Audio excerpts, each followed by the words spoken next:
So now we're going to look at section 16.3, and it's talking about geometric problem solving using transformations. So again, we're going to be doing kind of some of the same things we did before, but now we're going to look at it from the perspective of transformations. So it says use isometries to show that the base angles of an isosceles triangle are congruent.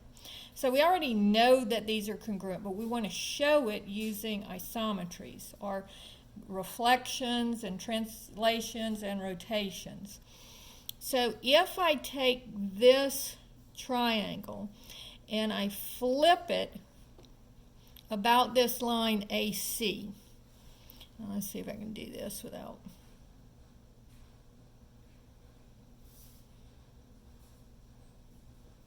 So this would become B prime. So see how I flipped it over there? All right, then if I take it and I rotate it 90 degrees. So remember, these two, because it's just a transformation, these two triangles would be congruent.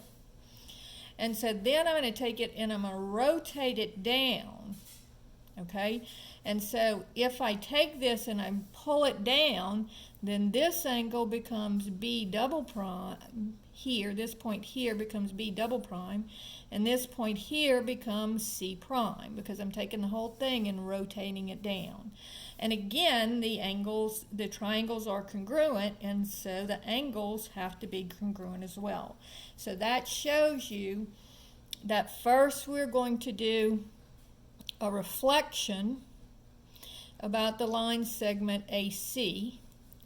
And then once I do that, then I'm going to do a rotation around point A, the angle at an angle of, and I'm taking C and moving it to B. So it would be CAB. And so those two transformations would take it, flip it over, and then move it around so that C lines up with B double prime and B lines up with C prime. And we know that they're congruent, so we know that it is going to be congruent. All right? Now, the second one says, show that if the diagonals of a parallelogram bisect each other, then the quadrilateral is a parallelogram. Okay?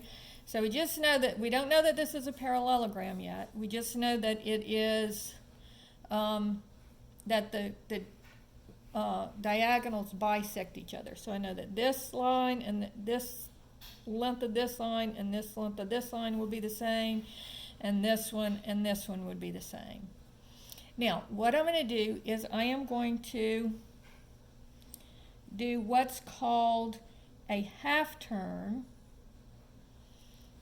And a half turn is what you call when you rotate it 180 degrees. Okay, so that's called around a point.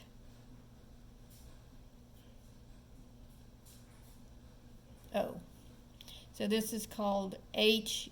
So it just means it's the same as RO, 180. They mean the same thing. All right. So if I take this parallelogram, or this quadrilateral, and I rotate it 180 degrees about this point here. So in other words, this goes from here to here, this goes from here to here, and so forth, and then this goes here to here, and this goes all the way around 180 degrees. So what happens is C becomes B prime, and D becomes A prime, B becomes C prime, and A becomes D prime. So I know that they're equal, all right? So these quadrilaterals will be equal. And so this angle and this angle will be equal. And so alternate interior angles, we know that they're parallel. And same thing with this angle here and this angle here would be equal because they're the same, it's the same quadrilateral, the same two triangles, or if I look at this one, it's the same two triangles here. And so this angle and this angle would be the same, and so those would be parallel. All right? So that's how you're going to do that one. Now, the next one I did not write down because I want to show you on my page what's happening. It says that you have a pool ball, okay? And you want to strike the cushion so that the ball bounces back and hits ball B. All right, so here's the cue ball at A. And we want to make it bounce back so that it hits at point B. So we need to find out where I want this, what point P this point is slidable here. I want to see what point P do I want to hit that angle at so that it'll bounce back and hit ball B. And so if I draw an angle from the ball that I'm trying to hit to point P, all right? And notice that this is a reflection about, what I want is this to be a reflection of A.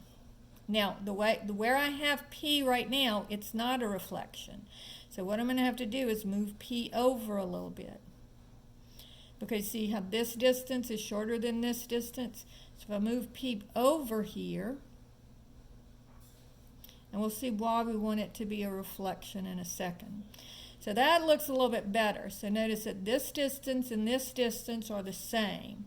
So if I put point P right here, and I'll draw a new picture with the right point P.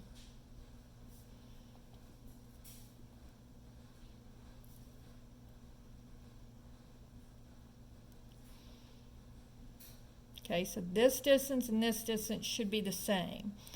Now, if I look at my angles, let's call this angle 1, this angle 2, and this angle 3.